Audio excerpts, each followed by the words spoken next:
안녕하세요. 공병호TV의 공병호입니다. 사람들은 그 자라온 환경에 따라서 준법의식, 법을 대하는 태도 같은 게 많이 달라집니다.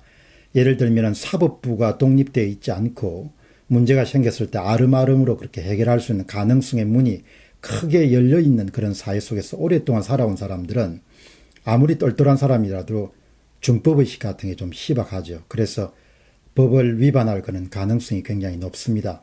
근데 상권 분립이 굉장히 명확하고 사법부 독립이 확고한 상황에서 법을 어기거나 이렇게 하는 데는 상당히 사람들이 주저하게 되죠. 그 법이 또 추상적인 그런 형태로 사람들에게 범법자에게 적용되는 그런 사회 속에서는 사람들은 준법의식을 가질 수밖에 없고, 그 다음에 일상적으로 뭐 언론 보도 같은 걸 통해 가지고 준법의식을 갖지 않은 사람들이 치르는 비용을 학습하기 때문입니다. 최근 중국 은행들, 그것도 대형 은행들이 미국 법무부나 재무부의 요청에 따라서 미국 금융망에 접근이 차단될 그런 위기에 처한 그런 보도들이 전해지고 있기 때문에 오늘은 그 문제를 좀 다뤄보도록 하겠습니다. 첫 번째 질문입니다. 중국 대형 은행 무엇이 문제인가? 미국 워싱턴 포스트의 6월 24일자 그리고 뉴욕타임스의 같은 날 신문은 중국의 대형 은행 3곳, 아주 큰 은행들입니다. 중국 교통은행, 중국 초상은행, 그리고 상하이 푸동발전은행으로 추정됩니다. 명확히 밝혀지지 않았지만 새 은행으로 신문사가 추적하고 있습니다. 2017년도 미국 법무부의 몰수 소송 기록에 따르면은 세계은행은 제재 대상인 북한의 조선무역을 위해 1억 달러 이상 정도의 돈 세탁의 거래에 연루된 그런 혐의를 받고 있습니다. 홍콩의 유령 회사인 북한의 국영기업과 적극적으로 협조한 사실이 밝혀지게 됐습니다. 정황을 미뤄본 미국 사법당국은 대단히 구체적인 증거를 갖고 있는 것 같습니다. 물증을 갖고 이제 압박을 하기 시작한다고 봅니다. 새은행은 2012년 1월 이후에 북한의 국영기업과 정확하게 1억 534만 달러, 한화로 1229억 원 정도의 불법 거래에 연루가 됐습니다. 미국 워싱턴 DC의 연방지방법원은 지난해 5월 3개 은행으로 하여금 해당 거래 내역을 미국 수사당국에 제출하라 그렇게 명령을 했습니다. 그러나 3개 은행 모두가 불응했습니다. 그러니까 미국 워싱턴 DC의 연방지방법원의 법원장 베릴 하월은 대북 제재 위반 조사에 협조하지 않은 중국의 3개 은행에 대해서 매일 5만 달러씩 벌금을 내도록 하라. 이것이 2018년 5월 중순 무렵이었습니다. 3개 은행은 이제 입을 맞춰가지고 공동보조를 취할 수밖에 없죠. 은행 고객정보보호법에 따라서 선의로 행동했고, 자신들의 서류는 미중협정에 따라서 중국 정부를 경유해서 서류 제출이 이루어져야 된다. 이렇게 이제 이야기를 합니다. 변명을 한 거죠. 그러나 하월 법원장은 아주 명확한 그런 결정을 내립니다. 중국 정부의 비협조적인 그런 태도를 미뤄볼 때 미국의 사법당국이 협조를 받을 가능성이 거의 없다. 그리고 이번 사안은 북한의 핵무기와 탄도미사일 프로그램과 관련되기 때문에 미국의 핵심 이익과 관련되어 있다. 그래서 이들 주장을 기각했습니다. 이들 세계은행 가운데 이제 우선적으로 피해를 보게 되게 생긴 은행이 상하이 푸동발전은행입니다. 자산 규모가 9천억 달러니까 엄청나게 큰 은행입니다. 미국 애국법에 따라서 발부된 소환에 불응함으로써 미국 법무부나 재무부의 요청에 따라서 미국의 금융망에 원천적으로 차단될 수 있는 그런 위기에 처했습니다. 자, 두 번입니다. 중국의 대형 은행들 법을 과연 위반하였을까? 제가 명확한 증거를 갖고 있지 않기 때문에 언론에 보도된 3개 신문에 보도된 내용을 면밀히 검토한 결과, 첫 번째, 법 위반이 없었다면 미국 법원의 요청에 신속하게 대응하였을 것이다. 왜 그런가 하니까 미국 법원이 유죄 판결을 내렸을 때 파급 효과가 엄청나게 크다는 것을 본인들이 인지하고 있었기 때문입니다. 두 번째, 북한과 중국의 오랜 그런 거래 관계를 생각하면 우호적인 거래가 크게 제의식 없이 이루어졌을 가능성이 높다. 그 다음에 세 번째는 중국 은행 관계자들이 이 대북 제재 결의를 위반한다는 것이 얼마나 큰 파급 효과를 미칠 수 있는 것에 대해서 그렇게 심각하게 생각하지 않았을 가능성이 굉장히 높다. 다시 이야기하면은 자신들이 북한과 불법 거래에 연루됐을 때 자신뿐만 아니고 은행이 치료해야 될 그런 비용이 얼마나 큰지에 대해서 그렇게 가늠해보지 않았지 않았겠냐 그런 생각을 하게 됩니다. 그래서 어떻든 결론적으로 3개 은행이 법을 위반했을 가능성은 상당히 높다. 그렇지 않고서는 미국의 사법당국이 이렇게 적극적으로 조치를 취할 가능성이 없을 것이다. 이렇게 봅니다. 자, 그럼 세 번째입니다. 중국 대형은행들이 어떤 처벌을 받게 되는가? 은행이 미 법무부나 재무부로 제재를 받는 경우에는 우리가 흔히 이야기하는 세컨더리 보이콧, 3자 제재하고는 관계없습니다. 3자 제재는 주로 실물 거래를 할 때 발생하게 됩니다.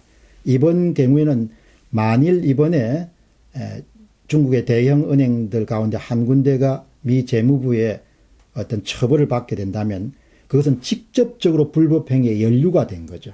직접적인 대북 제재 위반일 가능성이 굉장히 높은 거죠. 북한 정권을 위해서 자금을 세탁해 주거나 그 다음에 가명 계좌를 통해서 송금을 해 주거나 아니면 또 북한의 그런 사업을 위해서 투자를 대행해 주거나 이렇게 직접적인 불법 행위에 관여된 거기 때문에 빠져나가기가 상당히 어렵다는 것이죠.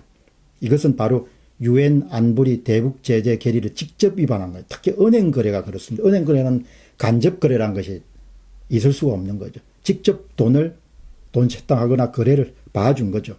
그러니까 이와 같이 위법이 확실한 경우에는 미국 정부가 제재를 가할 때 좀 특수한 방법으로 접근합니다. 미 재무부 산하에 해외자산 통제실이 있습니다. OFAC라는 기관이 있는데 해외자산 통제실이 특별지정 제재 대상 SDN이라는 목록의 이름을 등재하게 됩니다. 그러면은 이 제재 대상 은행으로 일단 목록이 등재가 되면 모두 재무부의 금융범죄 단속반이 주의보를 냅니다. 이 은행에 대해서 특별히 주의를 하라. 이렇게 모든 은행들에 통보를 하게 되는 것이죠. 그러니까 재무부의 금융범죄 단속반의 주의보가 발신되는 것으로.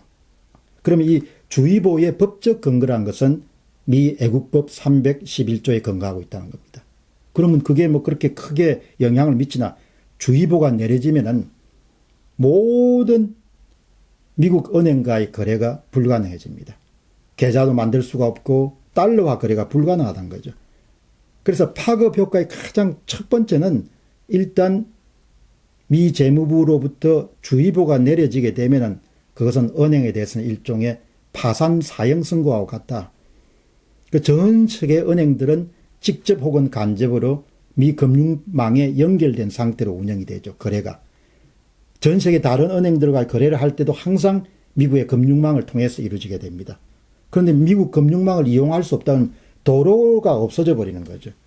그 은행으로서는 파산 선고하고 똑같은 거죠. 그렇기 때문에 미국은 상당히 그동안 자제를 해왔습니다. 두 해 전입니다. 2017년 9월에 미국 의회가 증거를 확보한 다음에 재무부에 서한을 보냅니다. 북한 대리 계좌를 갖고 있는 중국 은행이 12군데가 있으니까 적절한 대책을 취하라. 참 대단하죠. 이게. 의회가 이렇게 겁이 나는 겁니다. 그러니까 미국에 허술한 데가 없어요. 이렇게 보면 나라 일은. 우리는 좀 허술한 데가 많죠. 나라 일과 관련해서는. 사기업들은 조금 덜한데. 그 12개 은행 가운데 하나로 걸려든 것이 단둥은행입니다. 그 은행이 2017년 11월 2일 날 미국의 금융망에서 완전히 퇴출시켜버린 거죠. 11개에 대해서는 그냥 지켜본다는 식으로 넘어가게 된 겁니다. 그렇게 단둥은행 같은 경우는 일단 퇴출이 되고 나면은 미국 은행은 어떤 경우든 간에 단둥은행을 위해서 직접 계좌를 만들 수도 없고 대리 계좌를 만들 수 없는 그런 상황이 발생하는 거죠. 그러니까 사형 선고를 내리는 것 같습니다. 세컨더리 보이콧보다 차원이 훨씬 더 높은 거죠. 미 재무부가 내리는 주의보라는 것이. 그러면 이제 질문 네 번째입니다. 향후 전개 방향이 어떻게 될 것 같냐? 이번 제재의 가장 큰 특징은 행정부가 주도하는 것이 아니고 법원이 주도하고 있다는 사실입니다. 이 점이 참 앞으로 이 발화성이 높은 거죠. 그 사법부의 판단이 존중받는 그런 미국의 사법 독립성을 이렇게 생각하면은 상당한 충격이 있을 수도 있죠. 그 행정부는 중국 정부하고 입장을 맞춰서 어느 정도 협상이 가능하겠지만 사법부의 판결은 협상이 없지 않습니까? 불법 아니면 무죄인 거죠. 유죄 아니면 유죄인 거죠. 그런데 이 은행이 골드만삭스 정도의 규모니까 엄청나게 큰 은행이라는 사실입니다. 아마도 중국 당국자들은 이해가 잘 안 될 겁니다. 본인들이 태어났을 때부터 60대, 70대 될 때까지 항상 사법부 독립이 되지 않는 상태이기 때문에 공산당이 부탁해서 사법부가 판결을 바꿀 수 있는 경우가 얼마든지 일어날 수 있는 것이 중국 상황이죠. 그러나 미국은 다르다는 이야기죠. 뭐 미국 행정부에 업소를 하더라도 사법부의 판결을 바꿀 수 없는 그런 상황이 발생할 수도 있는 거죠. 그렇기 때문에 아마 이번 사건이 원래 의도대로 주의보가 내려져 가지고 이 사형 선고가 내려지게 되면은 미중사의 골은 더욱더 깊어질 수밖에 없을 것이다. 중국의 관계자들은 절대 이해할 수 없을 것이다. 그러나 이번 사건이 만일에 원래대로 미 사법부가 의도한 대로 사형 선고가 내려지게 되면은 정말 대북 제재와 관련해서 사람들이 주의를 하겠죠. 기업들이나 은행들이. 아, 이게 정말 완전히 사업을 접어야 되는구나. 저렇게 걸려들면. 그렇게 발전하지 않겠냐. 그런 생각을 하게 됩니다. 공병호 TV의 공병호였습니다. 감사합니다.